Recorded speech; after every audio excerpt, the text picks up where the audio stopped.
বোঝা হয়ে দাঁড়ায়নি, ওই অবস্থায় তিনি পরকালের পারি এরকম অবস্থা তোমার আমার হতে পারে না, পারে না। অল্প কলমের দোকানে বসে আছো, চার্জ করে বসে আছো, মাহফিল শেষ হয়ে গেল, হয়তো তোমার আল্লাহ বাড়ি পর্যন্ত যাওয়ার আগেই রাস্তায় অ্যাক্সিডেন্ট করে মৃত্যুর করে ঢলে দিতে পারে। পারে কি পারে না?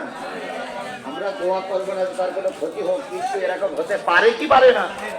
আজকে মাহফিল বাদ দিয়ে তুমি ঘুরে বেড়াচ্ছ, যদি আজকে তোমার মৃত্যু হয়ে যায়, ফেরেশতার কাছে কি কই বাদ দেবা, আল্লাহর কাছে কি কই বাদ দেবা?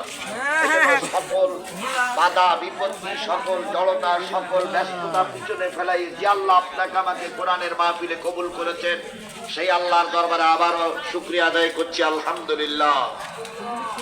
সর্বকালের সর্বশ্রেষ্ঠ মহামানব, যার আদর্শ গ্রহণ করে আমি মুসলিম হিসাবে দাবি করেছি, সেই আদর্শবান নেতার নামে দুরূদ আর সালাম সকলে মিলে বলছি সাল্লাল্লাহু আলাইহি ওয়াসাল্লাম। আল্লাহ বলতেছেন ওয়া ইন্নাকা লালা খুলুকিন আযীম।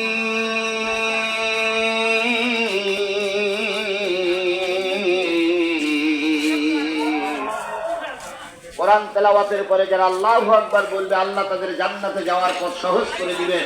জোরে বলুন আল্লাহু আকবার।